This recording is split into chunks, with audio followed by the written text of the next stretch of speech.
ഗുരുദേവ്, എല്ലാവർക്കും നമസ്കാരം.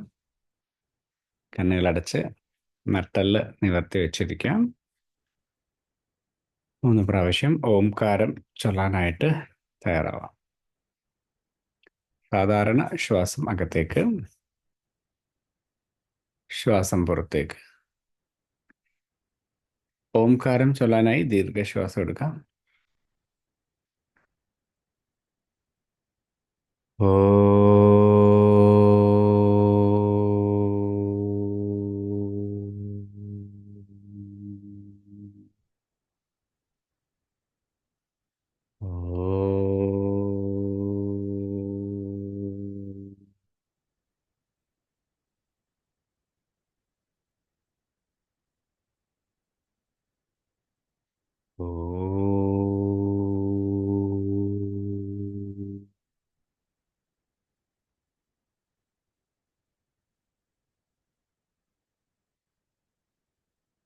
ഗുരുർബ്രഹ്മ ഗുരുർവിഷ്ണു ഗുരുർദേവോ മഹേശ്വരഃ ഗുരുർ സാക്ഷാൽ പരബ്രഹ്മ തസ്മൈ ശ്രീ ഗുരവേ നമഃ. ഓം ശാന്തി ശാന്തി ശാന്തി. സാവധാനം നിങ്ങളുടെ കണ്ണുകൾ തുറക്കാം.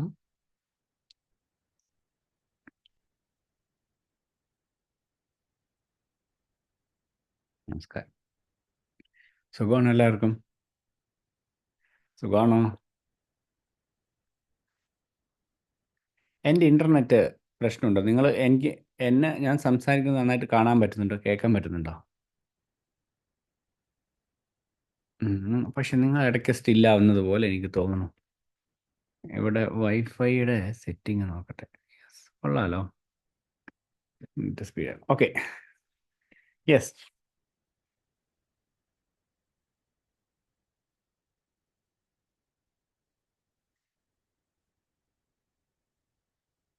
നമുക്ക് പണ്ട് കാലത്തൊക്കെ ജീവിതത്തിൽ വിജയിക്കുക എന്നുള്ള ഒരു കോൺസെപ്റ്റ് ഉണ്ടല്ലോ. ജീവിത വിജയം, അല്ലെങ്കിൽ ഒരാൾ രക്ഷപ്പെട്ടു എന്നൊക്കെ പറയുമ്പോൾ എന്താണ് അതിൻ്റെ അടിസ്ഥാനം, അല്ലെങ്കിൽ അത് എന്ത് പരിഗണിച്ചിട്ടാണ് അങ്ങനെ പറയുക എന്ന് ഇന്ന് കാലത്ത് നോക്കുകയാണെങ്കിൽ, ഒരു സാധാരണ ഒരു പയ്യനാണെങ്കിൽ അയാൾക്ക് നല്ല ജോലിയൊക്കെ ഉണ്ടെങ്കിൽ അയാൾ രക്ഷപ്പെട്ടു, അല്ലേ? ഒരു നല്ല ശമ്പളം കിട്ടുന്ന ജോലി കിട്ടിക്കഴിഞ്ഞാൽ അയാൾ രക്ഷപ്പെട്ടു എന്ന് നാട്ടുകാർ പറയോ? അറിയില്ലേ? കഷ്ടമാണെന്ന് പറയോ നല്ല ജോലിയുള്ള ആളെ കണ്ടിട്ട്? ഇല്ല. ഓക്കെ, നല്ല ജോലി അങ്ങനെ ഉണ്ടെങ്കിൽ രക്ഷപ്പെട്ടു എന്ന് പറയും. ഇനി അയാൾക്ക് വല്ല ലോട്ടറി അടിച്ചാലോ, അല്ലേ? ഒരാൾ പെട്ടെന്ന് തമിഴ്നാട്ടിൽ നിന്ന് ഇവിടെ വന്ന് ലോട്ടറി എടുത്തിട്ട് പോയി, സാധാരണ എന്തോ ഒരു തൊഴിൽ ചെയ്യുന്ന ആളാണ്, സാധാരണ കൂലിവേല എന്തോ ചെയ്യുന്ന ആളാണ്. അയാൾക്ക് ലോട്ടറി അടിച്ചു. അപ്പോൾ എന്ത് പറഞ്ഞു നാട്ടുകാർ? രക്ഷപ്പെട്ടു, അല്ലേ? രക്ഷപ്പെട്ടു, ജീവിതം ഹാപ്പിയായി, എല്ലാം കൊണ്ടും സെറ്റായി എന്ന് പറഞ്ഞു. അതുപോലെ ചിലപ്പോൾ നല്ല സ്ഥാനമാനങ്ങളൊക്കെ കിട്ടിക്കഴിഞ്ഞാൽ ആണല്ലോ, അല്ലേ? കടുത്ത പോരാട്ടത്തിന് ശേഷം ആരെങ്കിലും ചിലപ്പോൾ എന്താ പറയുക, ഒരു MLA, അല്ലേ, ഇഞ്ചോടിഞ്ച് പോരാട്ടത്തിന് രക്ഷപ്പെട്ടു, അയാൾ MLA ആയാൽ രക്ഷപ്പെട്ടു, കാര്യങ്ങളൊക്കെ സെറ്റായി. അങ്ങനെ എന്തൊക്കെ മാനദണ്ഡങ്ങൾ ഉണ്ട് ഇതിൻ്റെ പുറകിൽ. ഇനി ഒരാൾ വീട്ടിലിരിക്കുകയാണ്, വീട്ടിൽ പറമ്പ് ഇങ്ങനെ കുഴിച്ച് നോക്കിയപ്പോൾ ഒരു മൺകലം, അതിൻ്റെ ഉള്ളിൽ നിറയെ സ്വർണം, നിധി. അപ്പോൾ എന്ത് പറഞ്ഞു? അയാൾ പുറത്ത് പറയില്ല, എങ്കിലും അറിഞ്ഞാൽ എന്ത് പറയും? അയാൾ പുറത്ത് പറയില്ല. പുറത്ത് പറഞ്ഞാൽ ഇൻകം ടാക്സ് വരില്ലേ, പ്രശ്നങ്ങൾ, ഒരുപാട് കാര്യങ്ങളുണ്ട്, അല്ലേ? പുരാവസ്തു ഗവേഷകരെല്ലാവരും വന്ന് സാധനം കൊണ്ടുപോകും. ഇയാൾ പുറത്ത് പറഞ്ഞില്ല, പക്ഷേ അറിഞ്ഞപ്പോൾ, കുറേ കാലത്തിന് ശേഷം അറിഞ്ഞപ്പോൾ അതിന് തെളിവൊന്നുമില്ല, എങ്കിലും ആളുകൾ പറഞ്ഞു ഇയാൾ രക്ഷപ്പെട്ടു, അയാളുടെ ജീവിതത്തിൽ രക്ഷപ്പെട്ടു. ഇങ്ങനെയാണ് നമ്മളുടെ ജീവിതത്തെക്കുറിച്ചുള്ള ധാരണകൾ. ഒന്നുകിൽ സാമ്പത്തികമായിട്ടുള്ളത്, അല്ലെങ്കിൽ പ്രശസ്തി, അല്ലെങ്കിൽ പവർ, അധികാരം, അല്ലെങ്കിൽ വേറെന്താണ്, ആയുസ്, അല്ലേ? ആണല്ലയോ ആയുസ്. ചില ആളുകൾക്ക് ക്യാൻസർ വന്നിട്ട് മാറിയ ആൾക്കാരുണ്ടാവും. അവരെ പറയും വാവ് രക്ഷപ്പെട്ടു, അല്ലേ? പറയാറില്ലേ രക്ഷപ്പെട്ടു, അതിന് രക്ഷപ്പെട്ടു, അല്ലേ?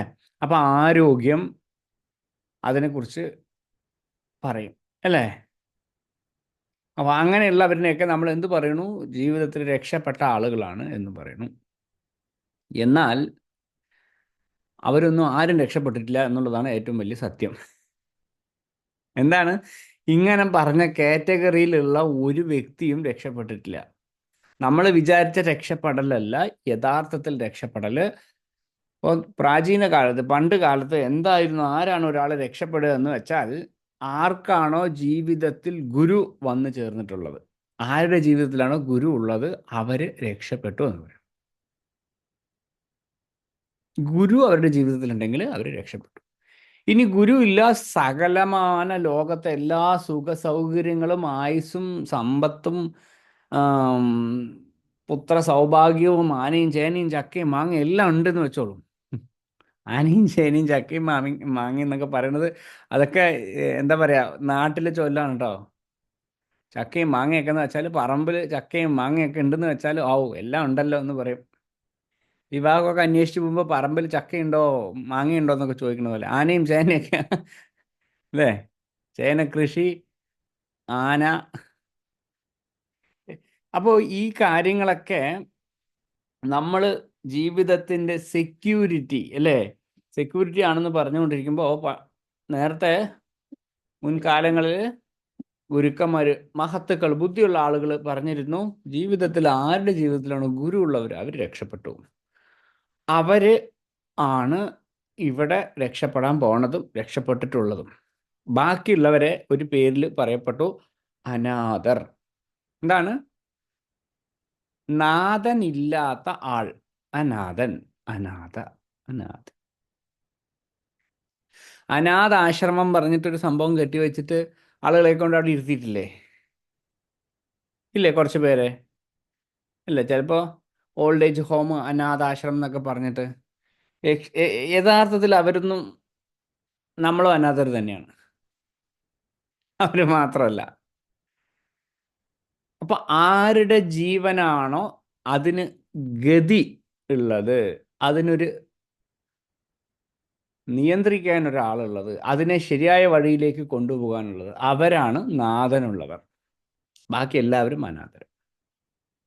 എന്ന് വെച്ചാൽ ഗുരുവിന് അത്രത്തോളം പ്രാധാന്യം കൊടുത്തിട്ടുണ്ടായിരുന്നു. എന്തെന്നാൽ എന്തിനാണ് ഇങ്ങനെ പ്രാധാന്യം കൊടുത്തിട്ടുണ്ടായിരുന്നത് എന്ന് വെച്ചാൽ, എന്തിനാണ് ഇത്ര ഗുരുവിന് പ്രാധാന്യം കൊടുക്കുന്നത്? ഇയാൾ കുറച്ച് പഠിപ്പിച്ചു തന്നു, അത് കഴിഞ്ഞാൽ സ്കൂളിലൊക്കെ പഠിച്ചിട്ട് പിന്നെ ടീച്ചറിൻ്റെ പേര് പോലും ഓർമ്മയുണ്ടാവില്ല, അല്ലേ? തിരിഞ്ഞിട്ട് വന്നു കഴിഞ്ഞാൽ ആൾക്കാർക്ക് നമ്മളെ പഠിപ്പിച്ചു, വല്ല ഗെറ്റ് ടുഗദർ വയ്ക്കുമ്പോഴേ ടീച്ചറെയൊക്കെ ഓർക്കുള്ളൂ, അല്ലേ? ആണോ അല്ലയോ? ചില കുട്ടികൾ നന്നായി ഓർക്കും. ഈ ക്ലാസ്സിലെ കുറുമ്പന്മാരുണ്ട്, തീരെ പഠിക്കാത്തവന്മാർ, അവരൊക്കെ ടീച്ചറെ നല്ല ബഹുമാനമോ ഇത് കഴിഞ്ഞിട്ട് പഠനമൊക്കെ കഴിഞ്ഞു പോയി പഠിച്ച് നല്ല പാസ്സായി പോയവരൊന്നും പിന്നെ കാണാനേ പറ്റില്ല. എന്ന് വെച്ചാൽ അവരാണ് ടീച്ചറെ ഒരുപാട് ബുദ്ധിമുട്ടിച്ചിരിക്കുക പഠിപ്പിക്കണ. നോക്കൂ, അതുപോലെ ഗുരു നമ്മൾ കഴിഞ്ഞു, അല്ലെങ്കിൽ ഇദ്ദേഹം കുറച്ച് കാര്യങ്ങളൊക്കെ പറഞ്ഞു വന്നു, ഓക്കെ, ജീവിതം ഓക്കെ എന്ന് ഉള്ളതിൽ ഉപരി എന്തുകൊണ്ടാണ് സദ്ഗുരുവിന് ഇത്ര പ്രാധാന്യം? ആലോചിക്കേണ്ട ഒരു കാര്യമാണ്. നോക്കൂ, നമുക്ക് കുറേ കാര്യങ്ങളൊക്കെ പറഞ്ഞു തന്നു, ശ്വസന പ്രക്രിയ കാര്യങ്ങളൊക്കെ പറഞ്ഞു തന്നു, കുറച്ച് ജ്ഞാനവും തന്നു, നമ്മുടെ ടെൻഷനും പോയി, ശരീരത്തിന് ആരോഗ്യം കിട്ടി, പിന്നെ പിന്നെന്താ പിന്നെ ഇയാളെ കൊണ്ടുവന്നു ഉപയോഗം? എന്താണപ്പാ ഇത്? കൃത്യമായി ചെയ്തിട്ട് വീട്ടിലിരുന്നാൽ പോരെ, അല്ലേ? ആണോ അല്ലയോ? ഇങ്ങനെയൊക്കെ ചോദ്യം ചോദിക്കുന്നത് എന്തുകൊണ്ടായിരിക്കും ഈ ഗുരുവിൻ്റെ ഒരു പ്രാധാന്യം? അപ്പോഴാണ് പറയണത്, നമ്മൾ ശരിക്കും പറഞ്ഞാൽ ഇത് അതായത് വേദങ്ങളിലൊക്കെ പറഞ്ഞിട്ടുള്ളത് സംസാര സാഗരം എന്നാണ് ഈ ലോകത്തിനെ പറഞ്ഞത്, ഭൂലോകത്തിന് സംസാരത്തിന് പറഞ്ഞിട്ടുള്ളത് സംസാര സാഗരം എന്ന് വെച്ചാൽ ഇതിന് അന്തമില്ല. ഇത് എങ്ങോട്ടേക്കാ പോണു എന്ന് ഒരു ധാരണ ആർക്കും ഇല്ല. എന്താണ് ഇവിടെ സംഭവിക്കുന്നത് ഒന്നും അറിയണില്ല. അല്ലെ, എത്രയോ സമ്പന്നന്മാരൊക്കെ ഉണ്ടായിരുന്നു, അവരൊക്കെ മരിച്ചുപോയി. എത്രയോ ബുദ്ധിശാലികളൊക്കെ ഉണ്ടായിരുന്നു, അല്ലേ? നല്ല മല്ലന്മാരായ ആൾക്കാരൊക്കെ ഉണ്ടായിരുന്നു, ബലശാലികൾ ഉണ്ടായിരുന്നല്ലോ. ചരിത്രം നോക്കിക്കഴിഞ്ഞാൽ ലോകം കീഴടക്കിയ ചക്രവർത്തിമാരുണ്ടായിരുന്നു, അവരൊക്കെ മരിച്ചുപോയി. ഒക്കെ കുറച്ച് കഴിഞ്ഞപ്പോൾ എല്ലാവരും മരിച്ചുപോയി. അതുപോലെ അതുപോലെ അപ്പോൾ ഈ ലോകത്ത് ഇത്രയും കാര്യങ്ങളൊക്കെ ചെയ്ത് അതൊക്കെയാണ് ജീവിതത്തിൻ്റെ സെക്യൂരിറ്റി എന്ന് പറഞ്ഞ് ലോകത്തിനോട് കാണിച്ചു കൊടുത്ത് നോക്കൂ, ഇവിടെ മനസ്സിലാകണു. ഇവിടെ ബുദ്ധിക്ക് വരുന്നൊരു ക്വസ്റ്റ്യനാണ്. ലോകത്ത് നമ്മൾ വിചാരിക്കുന്നത് ലോകത്ത് എന്ത് കിട്ടിയാലാണ് ഇവിടെ ശാന്തിയും സമാധാനമായിട്ട് ഇരിക്കാം, എല്ലാം ആയി, എല്ലാം തികഞ്ഞു എന്ന് നമുക്കൊരു വിശ്വാസം ഉണ്ടാവില്ല. ചില കാര്യങ്ങൾ നമ്മുടെ മനസ്സിലൊരു ധാരണയൊക്കെ ഉണ്ടാവില്ല, ഇതൊക്കെ കിട്ടിക്കഴിഞ്ഞാൽ എൻ്റെ ജീവിതം വളരെ പൂർണ്ണമായി എന്നുള്ളതിൽ. ആ തരത്തിൽ അവരെല്ലാം നേടിയെടുത്ത ആളുകൾ മരിച്ചുപോയി കുറച്ച് കഴിഞ്ഞപ്പോൾ.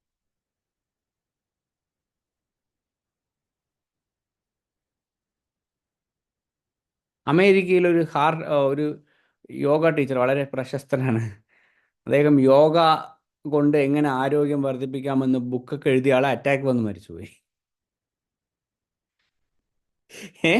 ഹാർട്ട് അറ്റാക്ക് വന്ന് മരിച്ചുപോയി. എന്ത് ചെയ്യും?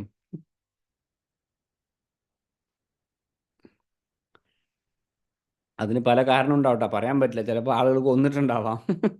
ഇയാൾ ഇങ്ങനെ വിട്ട് കഴിഞ്ഞാൽ ആരോഗ്യം മെഡിക്കൽ ഇൻഡസ്ട്രി തന്നെ താഴ്ന്നു പോകുന്നു പറഞ്ഞിട്ടേ, അതൊന്നും പറയാൻ പറ്റില്ല. പക്ഷെ പറയാം, എന്ത് തന്നെ ജീവനും ഇതൊക്കെ നമ്മൾ ഈ ആരോഗ്യവും ഈ കാര്യങ്ങളൊക്കെ സംരക്ഷിച്ച് വളരെ സുഖമായിരിക്കുക എന്ന് വിചാരിച്ചാലും ഇല്ലാതാവണം. അപ്പോൾ എന്തിനാണ് അതുകൊണ്ടാണ് പറയുന്നത് ഈ സംസാര സാഗരം എന്ന് പറയും. ഇവിടെ ഒന്നും മനസ്സിലാവണില്ല എന്ന് നമുക്ക് നന്നായിട്ട് മനസ്സിലാവണം. എന്താണ് ഈ ലോകത്തെ കാര്യങ്ങളൊന്നും എനിക്ക് ഒരു പിടിയും കിട്ടുന്നില്ല ഈശ്വര. എന്നാൽ പിന്നെ ഞാനിപ്പോൾ ചെയ്തുകൊണ്ടിരിക്കുന്ന കാര്യങ്ങൾ എന്താ? ഇപ്പം ഞാനിപ്പോൾ പ്രവർത്തിക്കുന്നില്ല, ഞാൻ എന്തോ ആണ്, അല്ലേ? ഞാൻ എന്തോ ആണ് ലോകത്ത്, ആണോ അല്ലയോ? ഒരു വീട്ടമ്മയാണ്, അല്ലെങ്കിൽ ഒരു റിട്ടയർഡ് ആയ ഒരാളാണ്, അല്ലെങ്കിൽ ഒരു ഗ്രഹനാഥനാണ്, അല്ലെങ്കിൽ ആരുടെയോ സഹോദരനാണ്, അല്ലേ? അല്ലെങ്കിൽ എന്തെങ്കിലും ഉദ്യോഗം ഉള്ള ഉദ്യോഗാർത്ഥിയാണ്, അല്ലെങ്കിൽ ഉദ്യോഗം ഉള്ള ആളാണ്.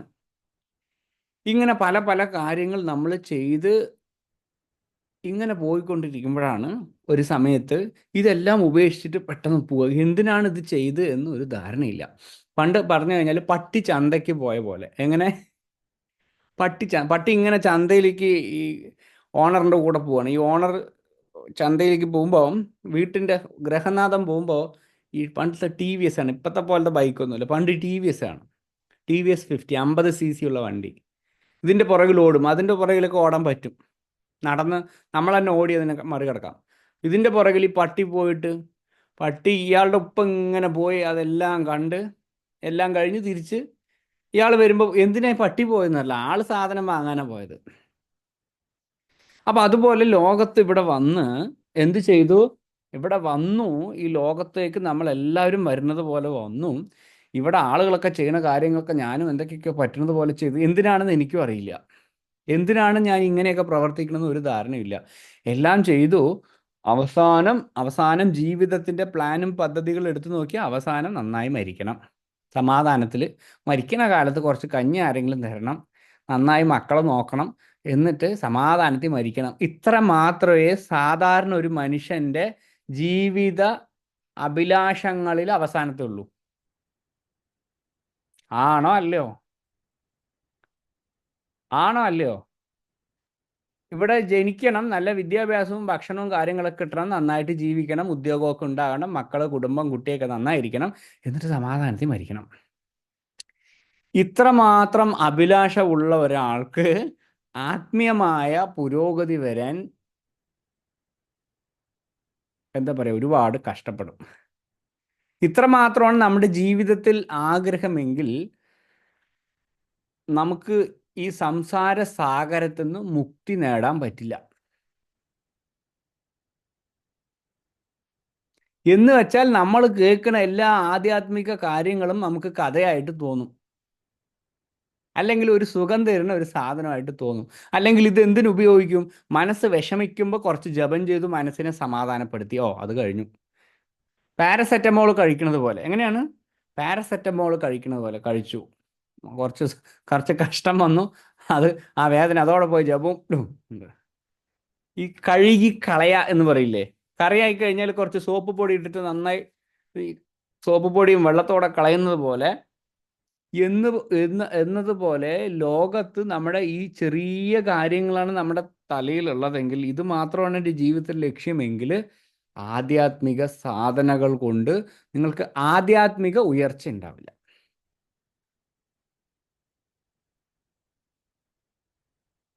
അവിടെ മുമുക്ഷത്വം വളരെ പ്രാധാന്യമാണ്. ഓക്കെ, അപ്പോൾ അതുകൊണ്ടാണ് ഞാൻ ഈ കാര്യം എന്താ അതിന് മുമ്പ് പറഞ്ഞത് എന്ന് വെച്ചാൽ, നമ്മൾ നിർവ്വാണ ഷഡ്ഗം പ്രാക്ടീസ് ചെയ്യുമ്പോൾ, അല്ലെങ്കിൽ അത് വളരെ ഹയർ നോളജാണ്, വളരെ ഹയർ നോളജാണ്. അത് നമ്മൾ പറയുന്ന പോലെ മാനേജ്മെൻറ്റ് തന്ത്രവും അല്ലെങ്കിൽ പെട്ടെന്ന് ബിസിനസ് തന്ത്രവും ഇതൊന്നുമല്ല.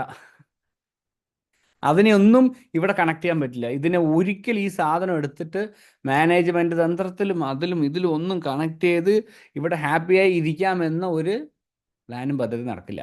ആരോഗ്യമായിരിക്കാനും സമ്പത്തുണ്ടാക്കാനും ശരീരം ഭംഗിയാക്കാനും ഒന്നും ഈ കാര്യം നമ്മളെ സഹായിക്കില്ല.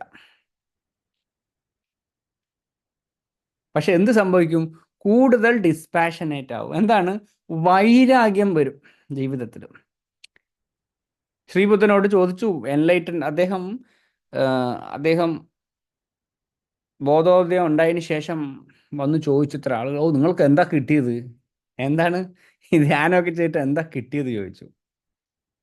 എന്താണ് കിട്ടിയത് അല്ലേ? സ്വാഭാവികമായിട്ടും മെഡിറ്റേഷൻ ചെയ്ത് നമുക്ക് എന്തെങ്കിലുമൊക്കെ കിട്ടണമല്ലോ. ഒന്നോ കോൺസെൻട്രേഷൻ കിട്ടണം, അല്ലെങ്കിൽ ഫോക്കസ് കിട്ടണം, അല്ലെങ്കിൽ സമാധാനം കിട്ടണം, അല്ലേ?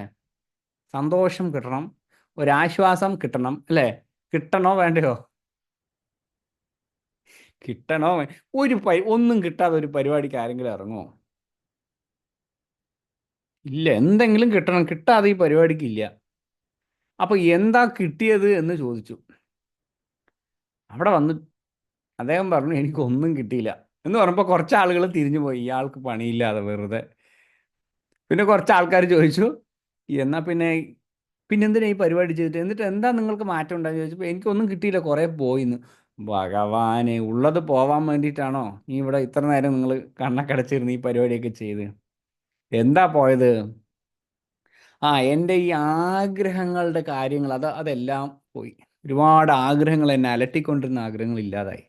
എൻ്റെ ജീവിതത്തിൽ മരണഭയം ഉണ്ടായിരുന്നു, മരണം ശരീരമാണെന്നുള്ള ബോധം, അത് പോയി. പിന്നെ എന്താ കിട്ടി? പിന്നെ നിൽക്കുന്നത് ശാന്തി മാത്രം. എന്താണ്? പിന്നെ നിൽക്കുന്നത് ശാന്തി മാത്രം. ഞാനും ആനന്ദം, ശാന്തി എന്ന് പറയുന്ന അവസ്ഥയിലാണ് ഞാൻ. അതൊന്നും കിട്ടാനും ആരും കൊണ്ട് തരൂല്ല. അത് നമുക്ക് അവിടെ നിന്ന് നേടിയെടുക്കേണ്ട ആവശ്യമില്ല. അത് നമ്മളുടെ സ്വന്തം ഉള്ളിലെ അവസ്ഥയാണ്. സോ അങ്ങനെ ഈ ഗുരുക്കന്മാർ പറഞ്ഞ പോലെ ഈ സംസാര സാഗരത്തിൽ നീന്തി കയറാൻ വളരെ ബുദ്ധിമുട്ടാണ്. അപ്പോൾ അതാണ് സാധാരണ മനുഷ്യൻ നീന്തി കയറാണ്. എങ്ങനെയാണ്? സാധാരണ മനുഷ്യനെ സംബന്ധിച്ചിടത്തോളം അദ്ദേഹം ഇവിടെ ജീവിക്കാൻ പഠിച്ച് ഒരുപാട് കർമ്മങ്ങൾ ചെയ്ത് കർമ്മത്തിലൂടെ രക്ഷപ്പെട്ട് അങ്ങോട്ടും ഇങ്ങോട്ടും ഇത് മനസ്സിലാക്കി സംസാര സാഗരത്തിൽ നീന്തി അങ്ങേ അപ്പുറം കടക്കാൻ ശ്രമിക്കുമ്പോൾ പറയുന്നു, അനന്ത സംസാര സമുദ്രദാഭ്യം നൗകായിദാഭ്യം ഗുരുഭക്തി സമുദ്രധാര. യെസ്. അപ്പോൾ ഈ അനന്തമായ സംസാരത്തിൽ ഗുരുവിൻ്റെ ഭക്തി നമുക്കൊരു നൗക, വഞ്ചി അല്ലെങ്കിൽ ബോട്ട് പോലെ വരുന്നു. നീന്തലിനത്ര എഫേർട്ടൊന്നുമില്ല ബോട്ടിൽ കയറിയിരിക്കാൻ, അല്ലേ? ബോട്ടിൽ കയറിയിരുന്ന ഇതാ താനേ പോകും. എന്ന് വെച്ചാൽ നമുക്ക് വലിയ പ്രയത്നമില്ല എന്നാ പറയുന്നത്.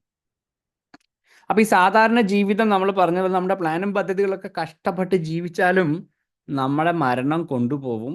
വീണ്ടും ഇതേപോലെ ജീവിക്കാനും അല്ലെങ്കിൽ നമ്മുടെ ആഗ്രഹങ്ങളുടെ കണക്കനുസരിച്ചിട്ട് അതിന് പക്വമായ ശരീരം, അതിന് പക്വമായ സ്ഥലം, അതിന് പക്വമായ കാലാവസ്ഥ എല്ലാം ഈ പ്രകൃതി തീരുമാനിച്ച് നമുക്ക് തരും. ആഗ്രഹങ്ങളോട്. അപ്പോൾ ഈ ആഗ്രഹം കൊണ്ട് വീണ്ടും വരും, ഇങ്ങോട്ട് വരും, വീണ്ടും ജനിക്കുക, എന്നിട്ട് ഈ കാര്യങ്ങളൊക്കെ ചെയ്യുക. മരിച്ചു കഴിഞ്ഞാൽ എല്ലാം ഈ സൂയിസൈഡ് ചെയ്യണവരൊക്കെ ഏറ്റവും വലിയ മണ്ടത്തരം എന്നാണ് പറയുന്നത്. അതോടെ എല്ലാം കഴിഞ്ഞു എന്ന് പറഞ്ഞിട്ട് ജീവിതം അവസാനിപ്പിക്കുമ്പോൾ വീണ്ടും കുഴിയിൽ ചെന്ന് ചാടുക എന്നാണ് പറയുന്നത്. അപ്പം എങ്ങനെ ഇത് പൂർണ്ണനാവണം? ഒരു ജീവിയാണെങ്കിലും അല്ലേ, ആരാണെങ്കിലും ഇവിടെ വന്നു കഴിഞ്ഞാൽ അത് പൂർണ്ണതയിലേക്ക് എത്തണം. പൂർണ്ണതയിലേക്ക് എത്തി. ചന്ദ്രനെ കണ്ടിട്ടില്ലേ എങ്ങനെയാണത്? ചന്ദ്രൻ ഉദിക്കുന്നു, ചെറുതായി ചെറുതായി ചെറുതായി വലുതായി വലുതായി വലുതായി അല്ലേ, അങ്ങനെ പൂർണ്ണ ചന്ദ്രനാവണു പോണു. അങ്ങനെ അത് പൂർണ്ണമായി. ഇതുപോലെ തന്നെ മനുഷ്യനും ഈ ഹ്യൂമൻ കോൺഷ്യസ്നസ്, ഈ ബോധം ഇത് പൂർണ്ണതയിലേക്ക് എത്തിയിട്ട് തന്നെ അവസാനിക്കണമെന്ന് പറഞ്ഞു. അപ്പോൾ അതിന് സഹായിക്കുന്നതാണ് ഗുരുക്കന്മാർ. അപ്പോൾ നമ്മൾ പറഞ്ഞു നിർവ്വാണ ഷഡ്കം പ്രാക്ടീസ് ചെയ്യുമ്പോൾ നിങ്ങൾക്ക് അങ്ങനെ വല്ല ആഗ്രഹങ്ങളുണ്ടെങ്കിൽ ഉള്ളതും പോവും, വല്ല ആഗ്രഹങ്ങൾ. പക്ഷെ എന്താണ് ഏറ്റവും പരമമായ ഒരു സത്യമാണ് നമുക്ക് മനസ്സിലാവും. ഇതിൽ സംഭവിച്ചത് എന്തെന്ന് വെച്ചാൽ ഗുരുക്കന്മാർ അത്ര വേഗം ഒരാളെ ശിഷ്യനായി സ്വീകരിക്കില്ല. ഒരുപാട് ഇന്നത്തെ പോലെ ഇന്ന് പൈസ ഉണ്ടെങ്കിൽ ഏത് കോൺവെൻറ്റ് സ്കൂളിലോ കോളേജിലൊക്കെ കൊണ്ട് പഠിപ്പിക്കാം. എങ്ങനെയാണ്? പൈസ ഉണ്ടെങ്കിൽ സർട്ടിഫിക്കറ്റ് കിട്ടും അല്ലേ, സ്കൂളിലൊക്കെ കൊണ്ടുപോയിട്ട് പഠിപ്പിക്കാം. ഇന്ന് കുട്ടികൾക്ക് അല്ലേ, ഞാനൊരു സ്റ്റാറ്റസ് കണ്ടു, പണ്ടൊക്കെ കുട്ടികൾക്ക് ടീച്ചറെ ആയിരുന്നു പേടി, ഇപ്പം ടീച്ചർമാർക്ക് കുട്ടികളാണ് അത്ര പേടി. തല്ലി കഴിഞ്ഞാൽ അപ്പം തന്നെ കൊണ്ട് കേസ് കൊടുക്കുക. കയ്യിലോ കാലിലോ ഒന്ന് അടിച്ചു കഴിഞ്ഞാൽ എൻ്റെ പുറമൊക്കെ എപ്പോഴും ആ പാടുണ്ട്. ഹിന്ദി സാറ് തല്ലിയത്, എനിക്ക് ഹിന്ദി അറിയാത്തതുകൊണ്ട്. ഏ അപ്പോൾ ഗുരുക്കന്മാർ പണ്ടങ്ങനെ വളരെ സ്ട്രിക്റ്റ് ആയിരുന്നു. എല്ലാം തികഞ്ഞ ഒരു വ്യക്തിക്ക് മാത്രമേ ശിഷ്യത്വം കൊടുക്കുള്ളൂ.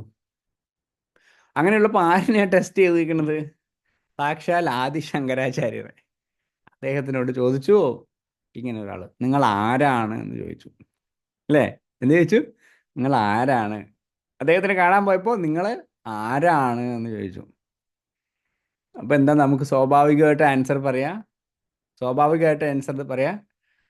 ഞാൻ പറഞ്ഞു കഴിഞ്ഞാൽ ഞാനൊക്കെ പറയാം എൻ്റെ വീട്ടിൽ, എന്നെ മനസ്സിലായില്ലേ, ഞാൻ പറയും അപ്പുണ്ണിയേട്ടൻ്റെ മോനാണെന്ന് പറയും.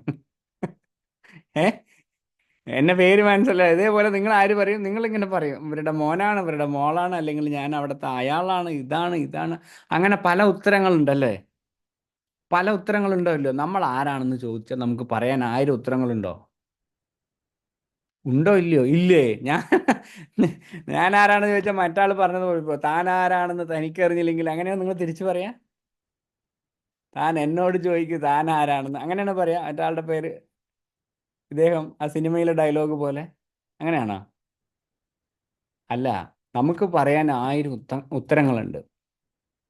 പക്ഷെ ഇദ്ദേഹം പറഞ്ഞത് അങ്ങനെയല്ല. മനോബുദ്ധി അഹങ്കാര ചിത്താനി നാഹം നജശ്രോത ജിഹ്വേ നചക്രാണ നേത്രേ നജവ്യോമ ഭൂമിർ ന തേജോ ന വായു ചിതാനന്ദ രൂപ ശിവോഹം ശിവോഹം എന്ന് നിർവാണ ഷഡ്കം ഇദ്ദേഹം പാടി. അവിടെ നിന്നാണ് തുടങ്ങുന്നത്. അപ്പോൾ നമുക്ക് ഇത് പറയുമ്പോൾ നല്ല രസമാണ്, ഈ പാട്ടൊക്കെ കേൾക്കാൻ. എന്ത് രസമാണ്, ഞാൻ അതല്ല ഇതല്ല, ഇത് തിരിച്ചറിയണം. നമുക്ക് ഈ ശരീരം ആദ്യം തന്നെ പറഞ്ഞു, മനോബുദ്ധി അഹങ്കാര ചിത്താനി. മനസ്സല്ല, ബുദ്ധിയല്ല, ഈ അഹങ്കാരമല്ല എന്ന് വെച്ചാൽ. മനസ്സല്ല, ബുദ്ധിയല്ല എന്ന് വെച്ചാൽ നമുക്കതിന് വളരെ ഡീറ്റെയിൽ ആയിട്ട് പറയാം. നല്ല ശ്രദ്ധിച്ച് കേട്ടോളൂ. നോക്കൂ, മനസ്സിന് വിഷമമുണ്ടോ നിങ്ങൾക്ക്? മനസ്സിന് വിഷമമുള്ള ആൾക്കാരല്ലേ? ആണോ അല്ലയോ? ഇല്ലാത്തവരുണ്ടോ അവിടെ? ഉണ്ട്. മനസ്സല്ലേ ജീവിതത്തിൽ പ്രശ്നങ്ങൾ ഉണ്ടാക്കുന്ന ശരീരത്തെക്കാളും? ആണോ അല്ലയോ? എനിക്കറിയാം. ഇപ്പോൾ നളിനി ആൻറ്റി കുറേ പേർക്ക് ലിങ്കൊക്കെ അയച്ചു കൊടുത്തിട്ടുണ്ട്. അപ്പോൾ ഈ സെഷന് കയറുമ്പോൾ അല്ലെങ്കിൽ പറഞ്ഞിട്ടുണ്ടാവും ചിലപ്പോൾ, നോക്കൂ നല്ലതാ, കുറച്ച് മനസ്സമാധാനമൊക്കെ കിട്ടും, ഇത് എല്ലാ ദിവസവും ജപിക്കൂ. ഏ ബേബി ചേച്ചി നളിനി ആൻറ്റിക്കൊക്കെ ഇതെന്താ, ഇതിൻ്റെ ഒരു മാർക്കറ്റിംഗ് ഏജൻസിയാണ് അവർ. നമുക്ക് ഈ ഓം നമ ശിവായക്കേ ഇവരെല്ലാവരോടും വിളിച്ചിങ്ങനെ പറയുമ്പോൾ, അല്ല എല്ലാവരും പറയണ്ടെങ്കിൽ ഇവർ രണ്ടുപേരും വളരെ പ്രാധാന്യം മെയിൻ ആൾക്കാരാണ്. ഇവരെല്ലാവരോടും പറയുമ്പോൾ കുറച്ച് സമാധാനവും ശാന്തിയൊക്കെ കിട്ടും, നിങ്ങൾ വന്ന് ജപിക്കൂ എന്ന് പറഞ്ഞിട്ട് വരുമ്പോൾ എന്തോ ഒരു മനസ്സിന് അസ്വസ്ഥതയുള്ള ആൾക്കാരെല്ലാം ഇവിടെ കയറി വരുള്ളൂ. അത് വളരെ ഹാപ്പി ആയിരിക്കുന്ന ആൾക്കാർക്ക് ഇവിടെ വന്ന് ഇരിക്കേണ്ട ആവശ്യമുണ്ടോ? ഉണ്ടോ ഇല്ലയോ? മനസ്സിന് വളരെ ഹാപ്പിയാണ്. എനിക്ക് ഒരു ഒരു ജപവും വേണ്ട, ഒന്നും വേണ്ട, എന്നെ സമാധാനത്തിൽ നിന്ന് ഇരിക്കാൻ വിട്ടാൽ മതി ഒന്ന്. അങ്ങനെയുള്ള ആൾക്ക് ഇവിടെ വന്നിരിക്കേണ്ട ആവശ്യമുണ്ടോ? ജപം ചെയ്യേണ്ട ആവശ്യമുണ്ടോ? ധ്യാനം ചെയ്യേണ്ട ആവശ്യമുണ്ട്? ഈശ്വരനെ എപ്പോഴാണ് വിളിക്കുക? ഈശ്വരനെ എപ്പോഴാണ് വിളിക്കുക? ഭഗവാനെ എനിക്ക് ലോട്ടറി അടിച്ചു, ഞാൻ ഇനി അമ്പലത്തിൽ നിന്ന് പുറത്തിറങ്ങില്ല, നിങ്ങൾക്ക് ഞാൻ ഈ ലോട്ടറിയുടെ പാതി ഞാൻ ദൈവത്തിന് തരണം, ബാക്കി മൊത്തം ഞാൻ ചാരിറ്റി കൊടുക്കണം, അങ്ങനെ ആരെയും പറയോ? അല്ലേ? നമുക്ക് എപ്പോഴാണ് കഷ്ടവും വേദനയും ദുഃഖവും വരുമ്പോൾ മാത്രമേ നമുക്ക് ഈശ്വരനെ ഓർക്കും. ഇതുപോലെ മനസ്സിന് എല്ലാവർക്കും പ്രശ്നമുണ്ട്. അപ്പോൾ ഈ മനസ്സ് നമ്മളെ കളിപ്പിച്ചുകൊണ്ടിരിക്കണം. അപ്പോൾ ഈ മനസ്സിൻ്റെ സംഘർഷത്തിൽ പെട്ടിട്ടാണ് എല്ലാവരും ജീവിതം നീക്കിക്കൊണ്ടിരിക്കുന്നത്. ഈ മനസ്സിനെ ശരിയാക്കാനാണ് നമ്മൾ ഓടിക്കൊണ്ടിരിക്കുന്നത് മിക്കവാറും ആൾക്കാരും. ഇനി ശരീരത്തിന് വല്ല പ്രശ്നം ഉണ്ടെങ്കിൽ പോലും മനസ്സിന് ശക്തി ഉണ്ടെങ്കിൽ പലവരും മനഃശക്തി കൊണ്ട് ആ ശരീരത്തിൻ്റെ പ്രശ്നം മാറ്റിയവരാണ്. ശരീരത്തിൻ്റെ പ്രശ്നം അവർ വില വയ്ക്കാറില്ല, മനസ്സിന് അപാര ശക്തിയുള്ളവർ. മനസ്സിന് ശക്തി ഇല്ലാത്തവർ ഉറുമ്പ് കടിച്ചാൽ തന്നെ ഓടിപ്പോയിട്ട് പാമ്പ് കടിച്ചു എന്ന് പറഞ്ഞിട്ട് അവർ ചെക്കപ്പൊക്കെ ചെയ്യും. ജീവന്റെ ഭയം. മനസ്സിലാവണ്ട? അപ്പോൾ ഈ മനസ്സ് എന്ന് പറയുന്ന സാധനമാണ് ജീവിതത്തിൽ ഇത്രയും വിഷമവും ദുഃഖവും ഉണ്ടാക്കുന്നതും. ഇതിന് വേണ്ടിയിട്ടാണ് നമ്മൾ ഓടിക്കൊണ്ടിരിക്കുന്നത്. അതല്ല ഞാൻ എന്ന് പറഞ്ഞു. ഇനിയിപ്പോൾ നമുക്ക് ആരോട് പോയി വിഷമം പറയാൻ പറ്റും? ഈ മനസ്സേ അല്ല നിങ്ങൾ എന്ന് പറഞ്ഞു.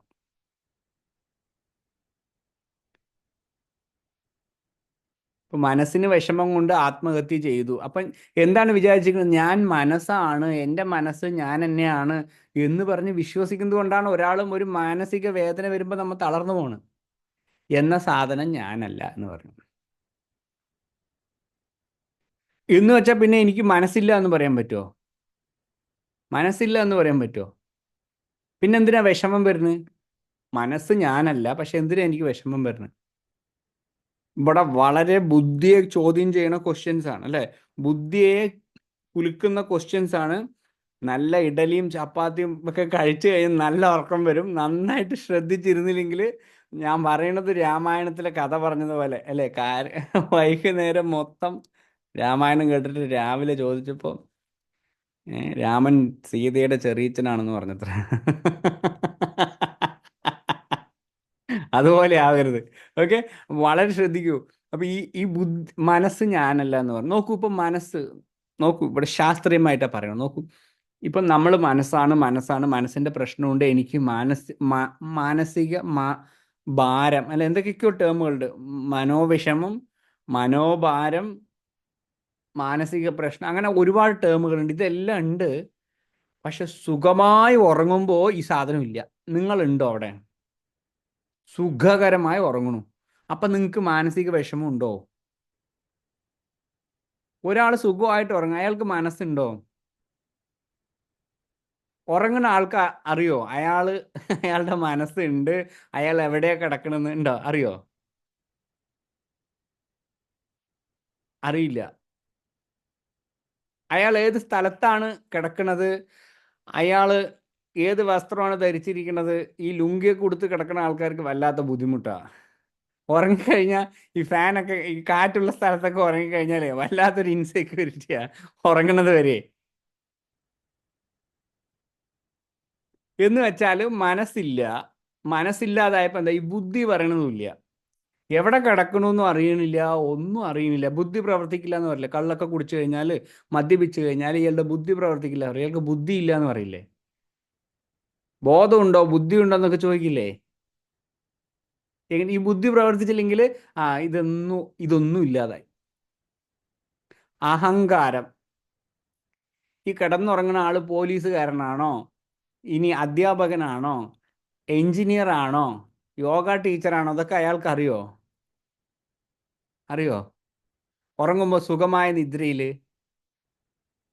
അപ്പം മനസ്സുമല്ല, ബുദ്ധിയല്ല, ഈ അഹങ്കാരമല്ല എന്ന് അന്ന് ആദിശങ്കരാചാര്യർ പറഞ്ഞിട്ടുണ്ടെങ്കിൽ ഇപ്പൊ നമുക്ക് മനസ്സിലായോ? എന്നെല്ലാം നമുക്ക് എല്ലാ ദിവസവും ഇത് നമ്മൾ അനുഭവിക്കണ്ടേ? എല്ലാ ദിവസവും ഇത് അനുഭവിക്കണ്ടേ? ഇതൊന്നും അല്ല എന്നുള്ളത്. എന്ത് വെച്ചാൽ സുഖമായ നിദ്രയിൽ ഈ സാധനമൊന്നുമില്ല. പിന്നെ എഴുന്നേറ്റ് കഴിഞ്ഞാലാണ് നമുക്കിതെല്ലാം ഓർമ്മ വരുന്നത്.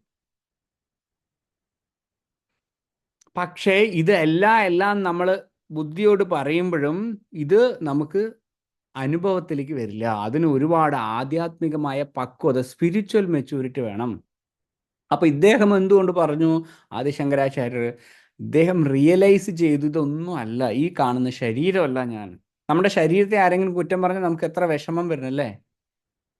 നമ്മളെ നോക്കിയിട്ട് നമ്മളുടെ നിറവോ, അല്ലെങ്കിൽ നമ്മളുടെ മുടിയോ, അല്ലെങ്കിൽ നമ്മുടെ മൂക്കോ കണ്ണോ എന്നൊക്കെ കണ്ടിട്ട് ആരെങ്കിലും നമ്മളെ കുറ്റം പറഞ്ഞാൽ വിഷമിക്കില്ലേ?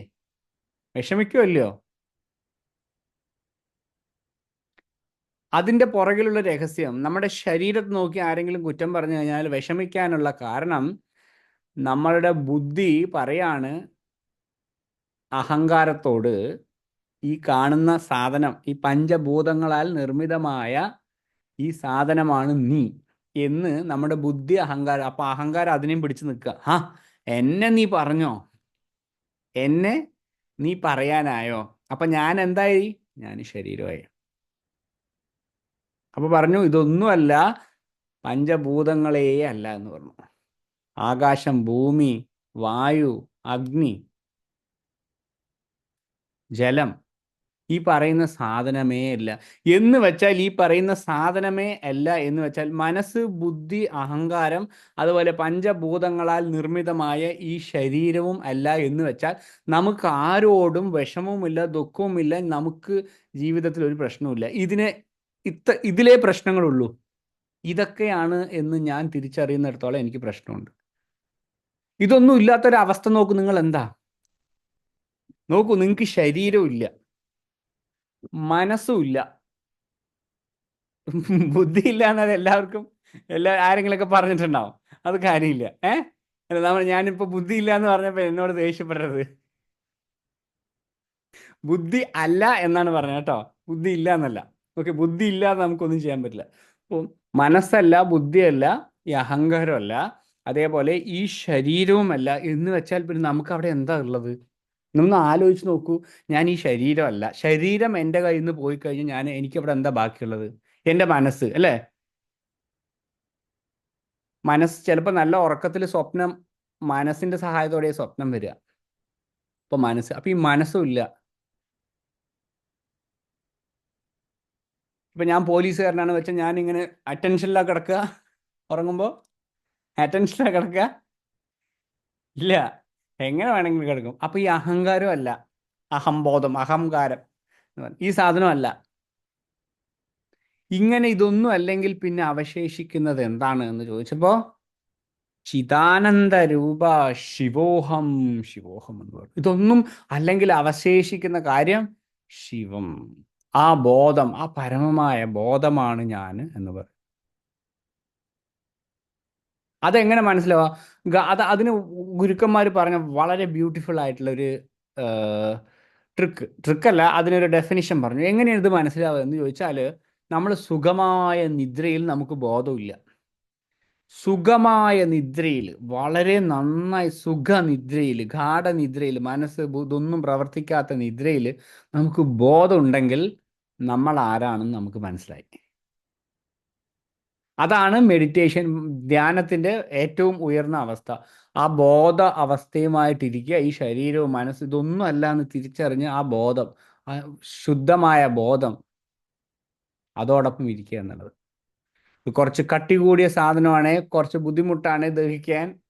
വീണ്ടും വീണ്ടും പറയാം, കുറച്ച് കട്ടി കൂടിയ സാധനമാണ്, ശ്രദ്ധിച്ച് കേൾക്കണം. നാളെ ബോറടിക്കും ചിലപ്പോൾ. ഇയാൾ പറഞ്ഞ തന്നെ ബുദ്ധിയില്ല, ആനയല്ല, ചക്കയല്ല എന്നൊക്കെ തോന്നും.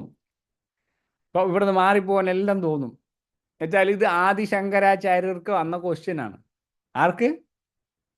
സാക്ഷാൽ ആദിശങ്കരാചാര്യന് വന്ന ക്വസ്റ്റ്യനാണ്.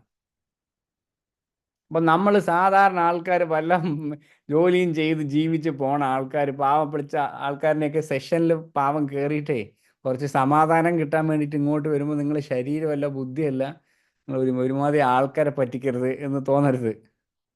ഓക്കെ, ഇത് ഹയർ നോളേജാണ്. ഓക്കെ, അപ്പോൾ ഇത് മനസ്സിലാക്കണം.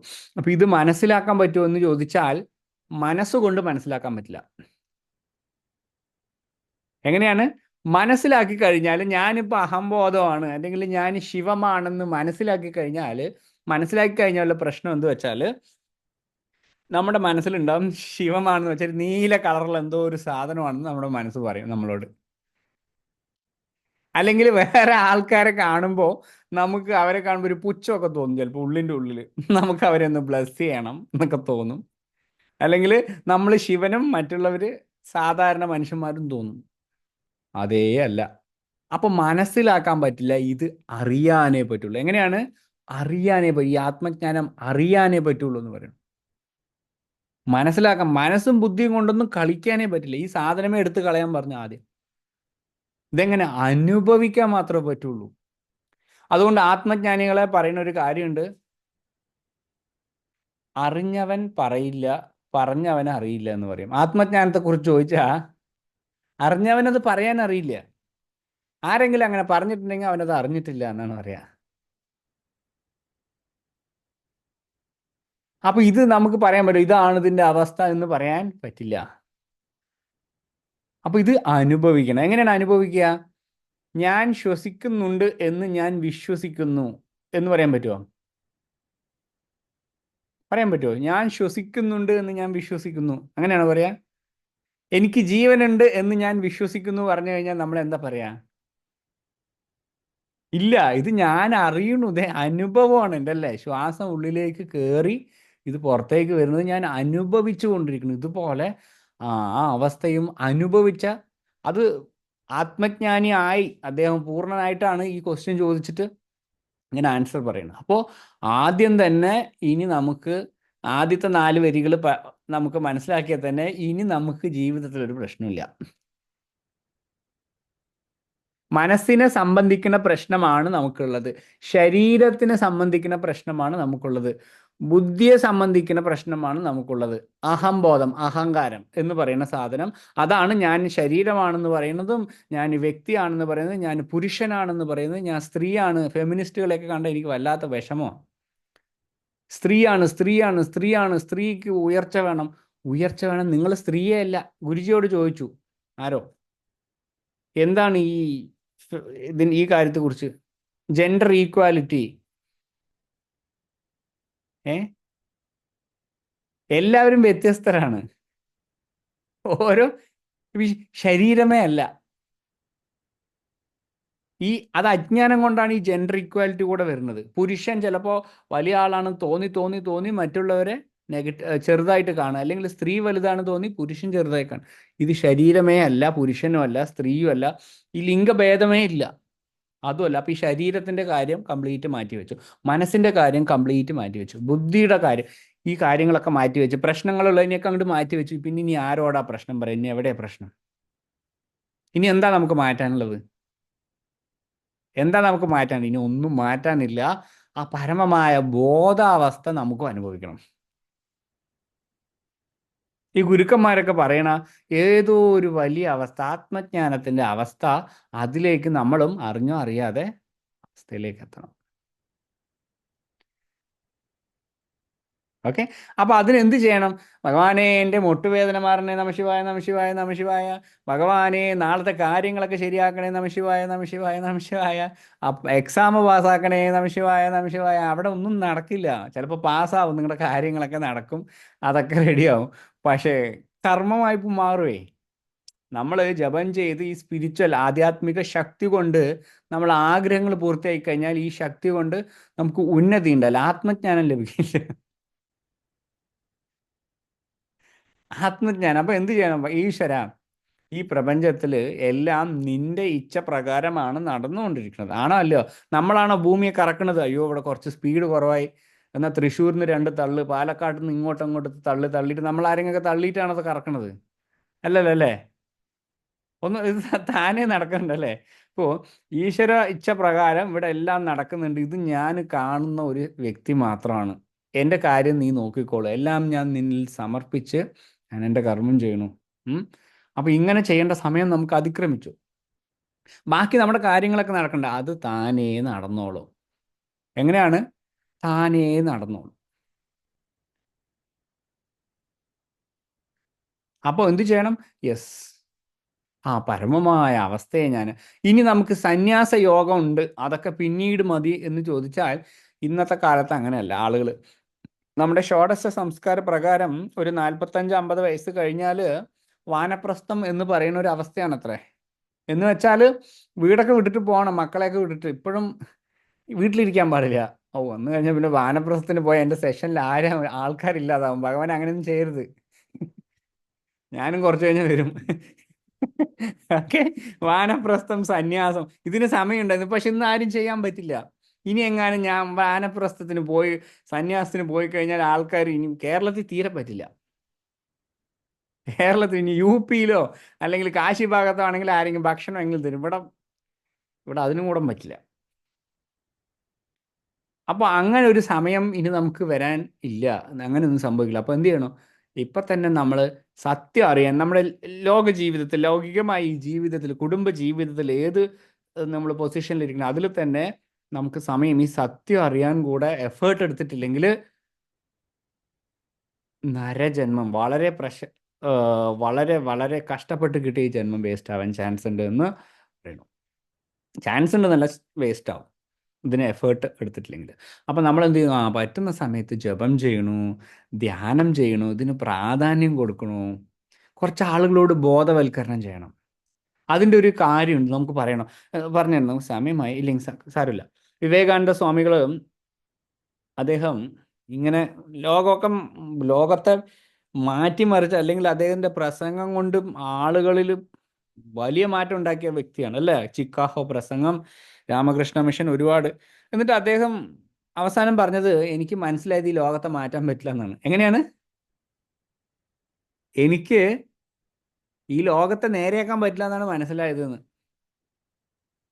ഭഗവാൻ, ഇനി ആരെങ്കിലും കേട്ടിട്ട് ഇയാളെന്താ ഇങ്ങനെ പറയണമെന്ന്, ഇത് അദ്ദേഹം പറഞ്ഞതാ. എന്ന് വെച്ച് ഇദ്ദേഹം മാറ്റാതിരുന്നിട്ടുണ്ടെങ്കിലോ, മാറ്റാൻ ശ്രമിച്ചപ്പോൾ എന്താ സംഭവിച്ചത്? മാറ്റാൻ ശ്രമിക്കുമ്പോൾ നമ്മളിൽ മാറ്റം വരും. ഇതുപോലെ സേവകൾ നിങ്ങൾ ജപിക്കുന്നതോടൊപ്പം മറ്റുള്ളവരെ കൂടി സ്പിരിച്വലായിട്ട് അവരെ അപ്ലിഫ്റ്റ് ചെയ്യാൻ ശ്രമിക്കുമ്പോൾ നിങ്ങളുടെ ആധ്യാത്മിക തലത്തിൽ ഉയർച്ചയുണ്ടാവും. മനസ്സിലാവുന്നുണ്ടോ? അതിനാണ് ഈ ഇത് ചെയ്യണം പറഞ്ഞു. ഞാൻ മാത്രം എൻ്റെ അഹംബോധം പറയാണ്, ഞാൻ മാത്രം രക്ഷപ്പെട്ടാൽ മതി. സ്വന്തം കാര്യം സിന്താബ, മറ്റവൻ്റെ കാര്യം എന്താപ്പോ. ഇത് നടക്കില്ല. സ്പിരിച്വൽ പാത്തിൽ ഈ സാധനം നടക്കില്ല. അല്ലെങ്കിൽ ഗുരുജിക്ക് ഇരുന്നാൽ പോരെ, എൻലൈറ്റൻഡ് ആണ്, അദ്ദേഹത്തിന് വീട്ടിലിരുന്നാൽ പോരെ, അല്ലേ? അപ്പോൾ എന്ത് ചെയ്യണം?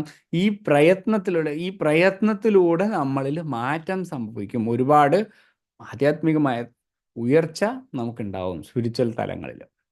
ഓക്കെ, അപ്പോൾ നമ്മൾ ജപിക്കുകയും വേണം. എല്ലാ ദിവസവും സാധനാനുഷ്ഠാനങ്ങളൊക്കെ ചെയ്യുമ്പോൾ ഇതിനൊരു സമയം കണ്ടെത്തിയിട്ട് അതിനോടൊപ്പം തന്നെ പറഞ്ഞ പോലെ മറ്റുള്ളവരെ കൂടെ ഇത് ചെയ്യിപ്പിക്കണം. വീട്ടുകാരോടും നാട്ടുകാരോടും ഒക്കെ പറയും. ആദ്യമൊന്നും അനുസരിക്കില്ല. കുറേ പറയുമ്പോൾ ഇയാളെ കൊണ്ട് ശല്യം, എന്നാൽ നമുക്കൊന്ന് കയറി കളയാം എന്ന് പറഞ്ഞിട്ട് വരും സെഷനെ. ഇയാളെ കൊണ്ടൊരു ശല്യം, ചിലപ്പോൾ അവരുടെ സമയം തെളിയാം. നമുക്ക് അങ്ങനെ ചെയ്യൂ. റിസൾട്ട് പ്രതീക്ഷിക്കേണ്ട, എല്ലാവരോടും പറ്റുന്നവരോടൊക്കെ ചെയ്യാൻ പറയാം. ഓക്കെ, നമുക്ക് ജപം ചെയ്യാനായിട്ട് തയ്യാറാവാം. കണ്ണുകളടച്ച് നട്ടൽ നിവർത്തി വെച്ചിരിക്കാം. മുഖത്തൊരു പുഞ്ചിരിയോടെ ഇരിക്കാം.